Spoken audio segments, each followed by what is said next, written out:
Hey everybody. Today I wanted to just have a little bit of a tactical discussion within Musket and Tomahawks. Part of my reason for making this video is to show some of the tactics that you can do in Musket and Tomahawks, just to give it a bit of a flair for the game for those that have never played it before. But in part of it was just really just to think out loud and just discuss something that had happened in a game that I had played recently that caused me to have a little bit of an epiphany as far as tactical options within the game. And I'm not really a very big competitive player, so you don't generally see tactical videos on my channel, and I don't claim to be, the greatest tactician. But I do enjoy, when I do get immersed into a game, I do enjoy that aspect of the game. And some of the rules that I've mentioned in past videos and ways that the game is played in Musket and Tomahawks allow for really good tactics, I think, and I wanted to just demonstrate that a little bit in this game. And for those of you that either are already aware of Musket and Tomahawks and have any comments, I would appreciate it. Otherwise, for those of you that just happen to have lots of experience with tactics in other games, and any comments that you have or thoughts would be much appreciated. So what we actually have here is a group of British regulars with a British officer, and then we have a group of natives with an Indian or a native sachem. Now, natives can only be in groups of 6, and so that's the group there. And what had happened in a game that I played recently is I went against an all-Indian list, and it actually was a really excellent game. I did lose. It was a very narrow loss for myself or victory for my opponent, but there was a key rule that we'd used for the first time that game because it was the first time that we'd used an Indian leader. We'd not seen this rule yet, and the rule is called Guerrilla, and it's the Indian's officer trait.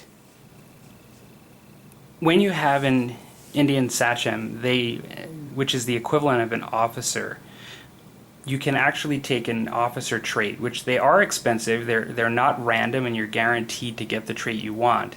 And I will put it up on the screen, but reading it out, essentially, with the Guerrilla trait for Indians, once per turn, any Indian unit within 6 inches of the officer, this can be the officer himself as well, that has just been designated as a shooting target, may immediately take 1 movement action. If the Indian unit is no longer a valid target once this movement action is performed, then the shot is cancelled and the shooting action that was used is lost. For those of you that play other games, you may have seen similar rules to this. As someone that actually plays bolt action, I've immediately recognized this as being somewhat similar to the recce rule for certain light vehicles. These rules are often very dominating in games if you don't know how to deal with them.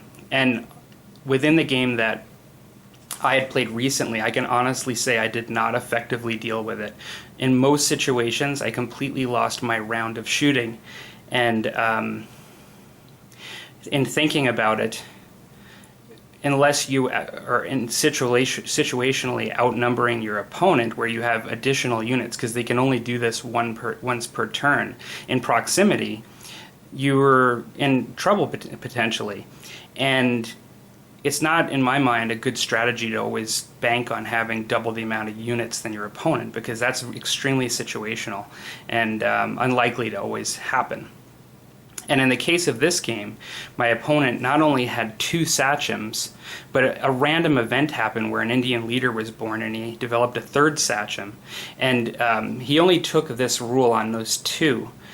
But essentially he had 2 areas of the table where within 6 inches his men could actually run away from my fire and essentially cancel my shooting if they were able to get out of line of sight or get into thick cover that essentially rendered my shots almost impossible to be lethal.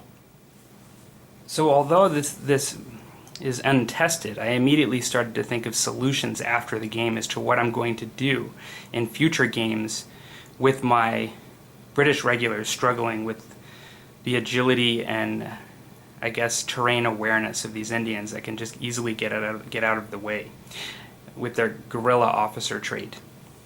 And what my mind eventually came to, because I didn't want to depend on having double the amount of units than my opponent, I became conscious of the fact that, one, my regulars have 2 actions that they can take at a time, and 2, that they don't all have to fire at once. And so could I potentially create 2 units within 1 unit, given the tactical flexibility within Musket and Tomahawks for individual members of a unit to perform different actions? One of the requirements to be a unit in Musket and Tomahawks is that all members of the unit remain within 1 movement distance of the leader of the unit. The leader of the unit is not the officer, but is a model that is designated, and usually you'd want them to look a little bit different than the other members of the unit, and they're primarily there for that reason and for positioning rules that come into play when you use the hidden movement options. And so it's mainly for unit composition that model is there. When the regular card is drawn, conceivably the 4 models on the right could fire at the natives, and the player that is playing the native force could then initiate the Guerrilla trait and move his models 6 inches, as long as they're within the distance of the 6 inches of the sachem, out of the way and out of line of sight, or into thick terrain. And so it could look something like this. So now, after moving 6 inches, at the camera angle you can see one of the bases of the natives, but I assure you, if you look from behind the model of one of the furthest out British regular, he cannot see even that one model. They're all covered by the building. So now that the first action for the troops on the right has been taken, the troops, including the leader on the left, the 6 remaining, still get to do an action because they've not shot, and they're going to choose to do a movement action, and they must remain, the leader or all troops must remain within 4 inches of each other. Now that these regulars have moved, they actually can see the majority of the unit. I'll show a close-up here that shows some of from a model view, what those models actually see now.